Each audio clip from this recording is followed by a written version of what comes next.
कल एक्सपायरी का दिन है, कुशल उतार चढ़ाव रह सकता है, क्या किया जाए मार्केट्स में? नमस्कार सुमित जी। देखिए बिल्कुल मंथली एक्सपायरी से एक दिन पहले ये स्वाभाविक है कि बाजार में थोड़ी सी वॉलेटिलिटी बढ़ते हुए नजर आ सकती है। अनएक्सपेक्टेड लाइंस फर्स्ट हाफ में यहाँ पर एक अच्छी तेजी देखने को मिली, लगभग हम 18,350 के आसपास गए। लेकिन सेकंड हाफ में एक शार्प प्रॉफिट बुकिंग और एक सेलिंग प्रेशर बनता हुआ नजर जरूर आया। बट मुझे लगता है कि जब तक हम ब्रॉडली 18,100 के ऊपर बने हुए हैं, यहाँ पर बाय ऑन डिक्लाइंस का ही ट्रेंड में निफ्टी में अडॉप्ट करना चाहूंगा। मेरे लिए दो लेवल्स कल के लिए सुमित जी काफी इंपॉर्टेंट है। पहला 18,160 और दूसरा 18,120। इन लेवल्स पर मैं बाइंग अटेम्प्ट करना चाहूंगा और 18,060 के नीचे का एक स्टॉप लॉस लगाऊंगा। ऑल इन ऑल 18,100 के ऊपर जब तक निफ्टी बना हुआ है, तब तक जो पोजीशनिंग है बाजार की मेरी समझ से वो तेजी की तरफ ही रहेगी। और यहाँ पर इस गिरावट पे कल के सेशन के बाद या कल के सेकंड हाफ में खरीदारी लौटती हुई नजर आ सकती है। अपसाइड में मुझे लगता है 18,250 पहला लेवल और 18,280 तक के टारगेट्स अपसाइड में आते हुए नजर आ सकते हैं। इंपॉर्टेंटली मेरा ऐसा मानना है कि यहाँ पर आईटी, एफएमसीजी, कंजम्पशन, सीमेंट और फार्मा, ये चार सेक्टर्स ऐसे हैं जहां से कल के सेशन में आप हमको सपोर्ट देखने को मिल सकता है। फाइनेंशियल्स और बैंक्स में अगर सुमित जी बात करें तो बैंक्स में जिस तरह की आज क्लोजिंग देखने को मिली है, बैंक निफ्टी में 41,000 के नीचे जिस तरह की क्लोजिंग आई है, मुझे लगता है कि यहाँ पर कल शायद जो दबाव है वो एक्सटेंड होता हुआ नजर आए और निफ्टी बैंक में यहाँ पर 40,750, 40,600 तक के लेवल्स डाउन साइड में शायद देखने को मिले। और एक्सपायरी प्रेशर के चलते 41,000 पे जिस तरह की कॉल राइटर्स अब एक्टिव हो चुके हैं, जिस तरह का कॉल जो रेजिस्टेंस अभी बनता हुआ नजर आ सकता है, मुझे लगता है कि यहाँ पर थोड़ा सा दबाव आपको कल के सेशन में बढ़ता हुआ नजर आ सकता है। तो निफ्टी बैंक में थोड़ा प्रेशर 40,700, 40,600 के लेवल्स आते हुए दिखाई पड़ेंगे और ऊपर की तरफ ये बात सही कही हिमांशु ने कि 41,000 के लेवल से मेजर कॉल राइटिंग होते हुए दिखाई पड़ रही है। नीचे की तरफ जो बेस है वो 40,500 के आसपास का है, लेकिन ऊपर के लेवल से बिकवाली जरूर मार्केट में देखने को मिल सकती है, स्पेशली निफ्टी बैंक में।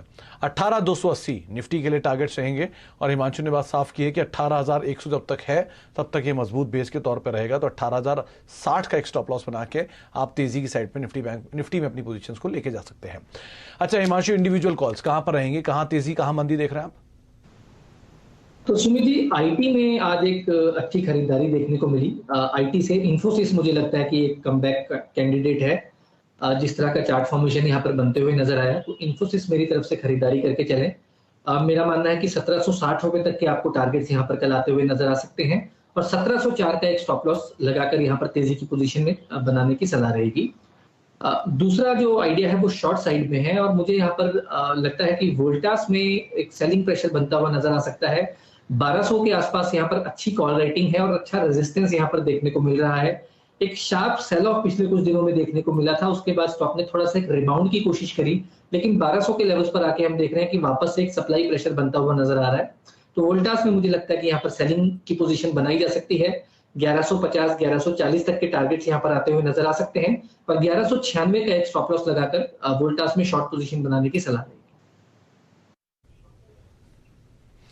1200 के करीब का एक स्टॉप लॉस यानी 1196 का एक स्टॉप लॉस और बिकवाली करके चल सकते हैं आप। वोल्टास के अंदर डाउन साइड या खुलता हुआ दिखाई पड़ सकता है और दूसरा तेजी की तरफ आप पोजीशन लेके जा सकते हैं इन्फोसिस में। आईटी आज का सेवियर था, खरीदारी वहां पर थी, दिन के ऊपरी स्तरों पर इंडेक्स बंद भी हुआ और इन्फोसिस उसमें से अग्रणी 1.5% की तेजी के साथ बंद हुआ, तो यहां पर आप तेजी लेकर जा सकते हैं। हिमांशु की राय है। हिमांशु, कुछ स्टॉक जिन पर चर्चा, सबसे पहले तो यूनाइटेड स्पिरिट्स, आपकी पुरानी पसंद स्टॉक ऑफ कोर्स, और आपने उसमें कई बार तेजी की बात भी की है। आज मेजरली सारे टारगेट्स अचीव भी हो चुके हैं, आज नंबर्स भी आया, नंबर्स भी बेहतर थे। क्या किया जाए यूनाइटेड स्पिरिट्स में, तेजी कहां तक? सुमित जी, अगर हम आज की इसकी मूव को अगर नजरअंदाज भी कर दें, उसके बाद भी जो अच्छी बात है स्टॉक में ये हुई कि नया हाइज बनाने के बाद 925 के बाद स्टॉक पिछले कुछ दिनों अपने इंपॉर्टेंट सपोर्ट जोन्स 800, 810 के आसपास तक सपोर्ट को रीटेस्ट किया, जहां पर ना केवल प्रीवियस स्विंग लो था बल्कि 50 दिन का मूविंग एवरेज का भी सपोर्ट था। और इमीडिएटली जैसे ही स्टॉक ने 850 का एक हर्डल पार किया, यहाँ पर एक बहुत स्ट्रॉन्ग मोमेंटम बनता हुआ नजर आया। मुझे लगता है कि बिल्कुल यहाँ पर अभी भी मेरा जो व्यू है वो तेजी का है। आने वाले दिनों में मेरा अभी भी फर्मली ऐसा मानना है कि स्टॉक 1000 रुपए के ऊपर जाता हुआ आपको नजर आएगा। यहाँ पर 860, 865 तक कोई भी डिप अगर मिलती है तो मेरी खरीदारी की सलाह रहेगी। शॉर्ट टर्म में 840 का एक स्टॉप लॉस लगाकर तेजी की पोजीशन में बने रहने की सलाह है। अच्छा, तो तेजी की पोजीशन में आप बने रहे। पहले भी हिमांशु ने इसमें तेजी की बात की थी, उनके पुराने सब लक्ष्य तो अचीव हो चुके हैं और अब शेयर भी ऑल टाइम हाइस के आसपास है, तो यहां पर आप तेजी देख सकते हैं। लास्ट आवर में इसमें एक नंबर्स भी आए थे। दूसरा टाइटन, कुछ देर पहले यहां पर भी नंबर आया और नंबर्स अनुमान से कहीं ज्यादा बेहतर आते हुए दिखाई पड़े हैं। जो एक अनुमान लगाया गया था मुनाफे में करीब करीब 640-641 करोड़ का एक आंकड़ा इस तिमाही में कंपनी ने पोस्ट किया है मुनाफे फ्रंट पर, और बीटा फ्रंट पर भी 954 करोड़ रुपए का एक आंकड़ा आता हुआ दिखाई पड़ा है। टाइटन के केस में अगर नतीजों को दरकिनार भी कर दूं हिमांशु, तो चार्ट्स क्या कह रहे हैं? चार्ट्स पॉजिटिव है सुमित जी। नंबर से पहले स्टॉक ने ऑल टाइम हाईज लगभग 2680 के लेवल से एक टेक्निकल रिट्रेसमेंट लिया, 2340-2350 के लेवल्स को टेस्ट किया, जहां पर स्टॉक का 20 दिन का मूविंग एवरेज है। और पिछले कल तेजी दिखाने के बाद आज एक म्यूटेड डे यहाँ पर रहा। मुझे लगता है नंबर से पहले यहाँ पर शायद एक लो एक्सपेक्टेशंस के चलते यहाँ पर एक साइडवेज डे रहा। सेटअप पॉजिटिव है। मुझे लगता है कि 2600 रुपए तक का अपसाइड पोटेंशियल स्टॉक में है। यहाँ पर तेजी की पोजीशन में बने रहें, और अगर बहुत ज्यादा गैप अप स्टॉक सुबह नहीं मिलता तो यहाँ पर कल भी इसमें तेजी की जा सकती है। शॉर्ट टर्म के नजरिए से यहाँ पर जो एक स्टॉप लॉस होगा वो 2430 का होगा। इस स्टॉप लॉस के साथ टाइटन में भी खरीदारी करें। पहला शॉर्ट टर्म के लिए टारगेट जो है मैं 2600 रुपए तक का देखता हूं। अगर स्टॉक 2600 के ऊपर निकलना शुरू होता है तो हो सकता है यहाँ पर आपको आने वाले दिनों में नए हाईज बनते हुए नजर आए। और जैसा कि मैंने अभी अपने ओपनिंग रिमार्क्स में भी कहा कि कंजम्पशन और एफएमसीजी स्टॉक अच्छा हो करते हुए नजर आ सकते हैं। हो सकता है आपको कल टाइटन की तरफ से एक अच्छा सपोर्ट बाजार में देखते हुए मिले। तो टाइटन बढ़िया सपोर्ट कर सकता है। 2600 रुपए के टारगेट्स के लिए आप खरीदारी करें। 2430 का एक स्टॉप लॉस यहां पर मेंटेन कर सकते हैं। हिमांशु, दो बैंक्स, एक आईसीआईसीआई, दूसरा एक्सिस, बढ़िया तेजी देखी आईसीआईसीआई बैंक में, नए ऑल टाइम हाइज हिट हुए, उसके बाद कंसोलिडेट किया एक दिन और अगले वापस तेजी में आ गया। 2% की तेजी आज रही। दूसरी तरफ एक्सिस बैंक नंबर से पहले चला और नंबर्स के बाद आज ईज आउट हुआ। क्या माने, एक दो दिन ईज आउट होगा, उसके बाद वापस रफ्तार पकड़ेगा और आईसीआईसीआई बैंक में ही रहे या शिफ्ट करें? देखिए, अगर दोनों में से आपको एक स्टॉक चुनना है तो मुझे लगता है आईसीआईसीआई बैंक प्रेफर्ड पिक रहेगी।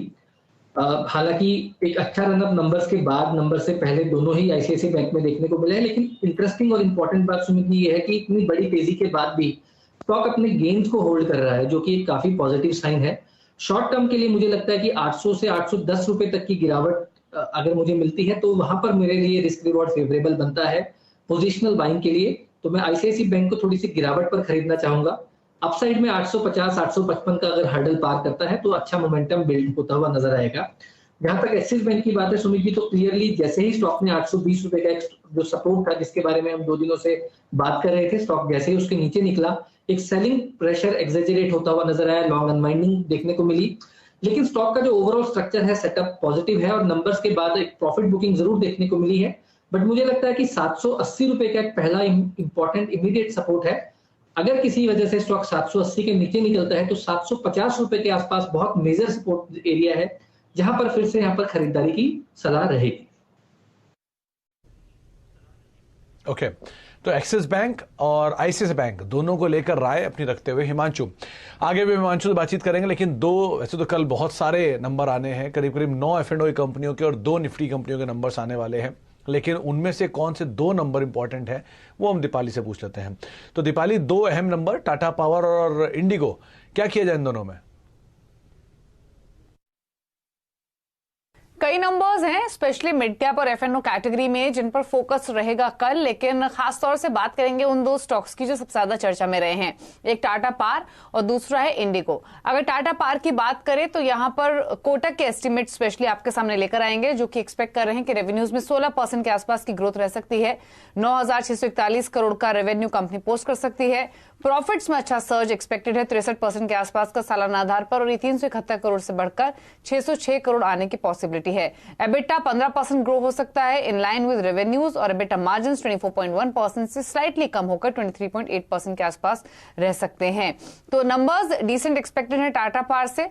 जिनका ओडिशा डिस्कॉम है वहां से जो ग्रोथ रहेगी वो सपोर्ट करेगी इस बार के अर्निंग्स को। सोलर बिजनेस इनका अच्छा परफॉर्म कर रहा है, वो फर्दर स्ट्रेंथन करेगा आगे के अर्निंग आउटलुक को भी। फ्यूल कॉस्ट हालांकि इनकी बढ़ सकती है, उसको लेकर इनफैक्ट कमेंट्स भी मैनेजमेंट के इंपॉर्टेंट रहेंगे, क्योंकि कोल शॉर्टेज की समस्या की वजह से क्या फ्यूल कॉस्ट इनकी ऊपर जा रही है वो देखना होगा। हालांकि एक्सपेक्टेशंस यही हैं। और जो जनरेशन बिजनेस है वहां पर हमने स्टडी ग्रोथ देखी है क्योंकि पावर की डिमांड बढ़ी है।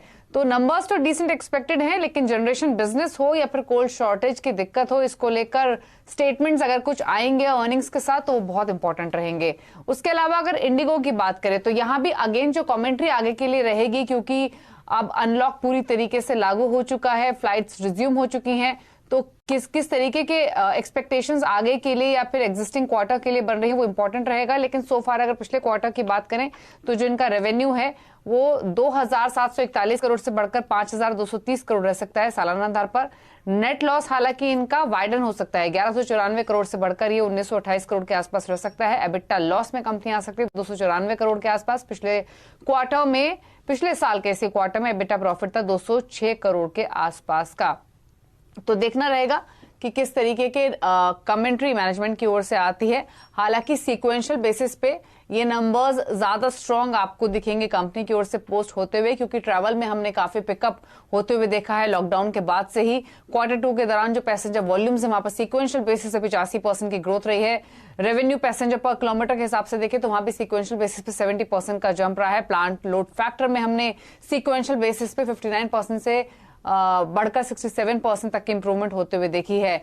तो नंबर्स तो अच्छे एक्सपेक्टेड हैं, सीक्वेंशियल बेसिस पे ड्रॉप आपको दिखेगा वाई बेसिस पे, लेकिन ये नंबर्स के साथ साथ ये सस्टेनेबिलिटी और आगे का आउटलुक, इंटरनेशनल ट्रैवल को लेकर क्या बयान मैनेजमेंट की ओर से आते हैं वो खास रहेंगे। तो इंडिगो के केस में सीक्वेंशियल बेसिस पे नंबर इंप्रूव होंगे, वाई बेसिस पे वीक, लेकिन टाटा पावर ये क्रूशियल है। क्या करा जाए हिमांशु? टाटा पावर एक तरफा तेजी दिखाई, नए ऑल टाइम हाइज हिट किए और उसके बाद वापस थोड़ा सा कंसोलिडेशन में है। अब नंबर्स आने वाले हैं, जिनके पास है पोजीशन वो क्या करें, और नई पोजीशन लेनी तो कहां ले? बिल्कुल सही कहा सुमित जी आपने। एक तरफा तेजी के बाद कुछ कंसोलिडेशन देखने को मिली है। शॉर्ट टर्म चार्ट्स को देखते हुए मुझे लगता है नंबर से पहले स्टॉक में एक कंसोलिडेशन देखने को मिला है। 215 रुपए का मैं यहाँ पर एक स्टॉप लॉस सुझाऊंगा, जिनके पास यहाँ पर ऑलरेडी पोजीशंस हैं और शॉर्ट टर्म के लिहाज से जिन्होंने स्टॉक में खरीदारी की है। 220 और 215 रुपए पर मल्टीपल सपोर्ट्स हैं। पिछले कुछ दिनों में हमने देखा कि लगातार इसके लेवल से नीचे के लेवल से खरीदारी भी देखने को मिली है और सपोर्ट भी मिला है। अपसाइड में मुझे लगता है कि 250 रुपए तक का पोटेंशियल है यहाँ पर, नंबर्स के बाद अपसाइड देखने को मिल सकती है। तो 215 के स्टॉप लॉस के साथ यहाँ पर तेजी की पोजीशन में बने रहने की सलाह रहेगी। अच्छा, तो 215 का एक स्टॉप लॉस लगाएं, अपनी पोजीशन के अंदर बने रहें, नंबर्स को आप कीनली वॉच करें और उसके बाद ही आप कोई कॉल लें। लेकिन हाँ, नंबर से पहले एक तरफा तेजी स्टॉक ने जरूर दिखाई है। अच्छा, 2-3 नाम और देखिए हिमांशु। पहला नाम है एक भारती एयरटेल का। आज टेलीकॉम में कुछ हद तक सपोर्ट था, और दूसरा आईटी स्पेस से आपने इन्फोसिस का नाम लिया, लेकिन आईटी स्पेस की कई और मिड कैप आईटी कंपनियां, मिसाल तौर पर जेंसार आज तेजी के अंदर था, एफएसएल में आज तेजी थी, सुबेक्स में आज तेजी थी, तो इनमें इक्लक्स में तेजी थी, तो इनमें से कोई नाम जो आप आइडेंटिफाई कर पाए? देखिए, पहले भारतीय एयरटेल की अगर बात करें सुमित जी, तो यहाँ पर देखिए कोशिश पिछले काफी बार अगर आप देखें तो पिछली इस अक्टूबर एक्सपायरी की अगर मैं बात करता हूं तो कम से कम 4 या 5 बार अटेम्प्ट हुआ भारतीय एयरटेल ने 710 715 के ऊपर निकलने की कोशिश की है, लेकिन अल्टीमेटली ये जो रैली है ये फिजल आउट होती हुई नजर आई है। तो मुझे लगता है कि इंपॉर्टेंट रहेगा देखना कि 710 रुपए के ऊपर अगर ये स्टॉक क्लोज हो जाता है तो मेरा ऐसा मानना है कि आपको भारतीय एयरटेल में नए हाइज 740 के भी ऊपर के हाइज बनते हुए नजर आएंगे। जब तक ऐसा नहीं हो रहा है तब तक मुझे लगता है कि यहाँ पर एक रेंज बाउंड ट्रेड है, जहां पर 700 रुपए और 720 रुपए की एक रेंज इस स्टॉक में फिलहाल देखने को मिल रही है। जहां तक मिड कैप आईटी की बात है तो बिल्कुल एफएसएल सुमित जी एक अच्छा स्टॉक लग रहा है, एक साइडवेज कंसोलिडेशन में है। 200 रुपए के नीचे के स्टॉप लॉस के साथ यहाँ पर तेजी की पोजीशन बनाई जा सकती है 220 रुपए तक के टारगेट्स के लिए।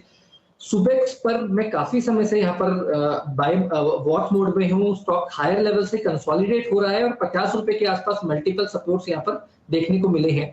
मुझे ऐसा लगता है कि 54-55 रुपए के ऊपर जैसे ही ये स्टॉक निकलेगा यहाँ पर मोमेंटम बिल्ड होता हुआ नजर आ सकता है। तो यहाँ पर बिल्कुल आप अपनी तेजी की पोजीशन को होल्ड करें और 54 रुपए के ऊपर स्टॉक निकलता है तो तेजी की पोजीशन को और ऐड किया जा सकता है। सिमिलरली जेंसार टेक्नोलॉजी की आपने जिक्र किया तो 470 रुपए का वहां पर एक अच्छा सपोर्ट है।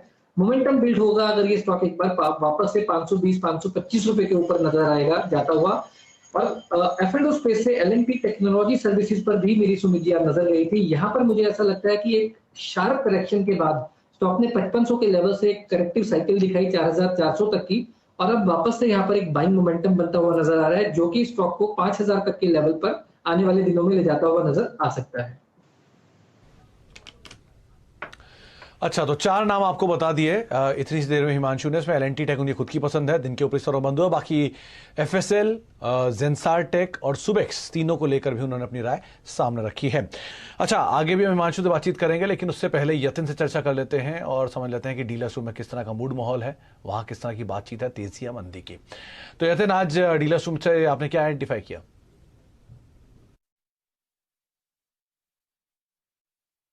देखिए, जहां तक कि डीलर एक्सपेक्टेशंस का सवाल है, बहुत ही कॉशन से वो लोग मार्केट में ट्रेड कर रहे हैं। सबसे पहले जो स्टॉक की वो चर्चा कर रहे हैं वो मारुति। नतीजे आए हैं, काफी सारे शॉर्ट बिल्डअप्स हमको यहाँ देखने को मिले, लेकिन डीलिंग रूम्स का मानना है कि यहाँ से आपको शायद मारुति में काफी अच्छा बीटीसी ट्रेड मिल सकता है। लॉजिक बीइंग कि यहाँ से शॉर्ट कवरिंग हो सकती है और मैनेजमेंट शायद आपको सेमीकंडक्टर शॉर्टेज पे थोड़ी बहुत क्लैरिटी दे दे।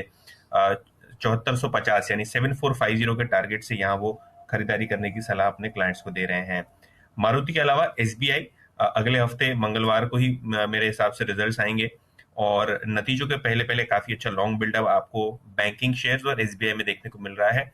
530 से लेके 540 के पोजिशनल टारगेट्स डीलिंग रूम्स यहाँ अपने क्लाइंट्स को सुझा रहे हैं, तो खरीदारी की सलाह एसबीआई में और मारुति दोनों में। अच्छा हिमांशु, एसबीआई क्या करा जाए इसमें? ऑल टाइम हाइस पर शेयर है, एक अच्छा मूव देखने को मिला और पीएसयू बैंकिंग बास्केट आज तेज भी थी, क्या करें इसमें? तो सुमित जी, अगर कल के सेशन में निफ्टी बैंक में थोड़ा वीकनेस मिलता है और उसके चलते एसबीआई अगर थोड़ा सा नीचे आपको मिलता है तो वो काफी अच्छी अपॉर्चुनिटी होगी खरीदारी करने के लिए।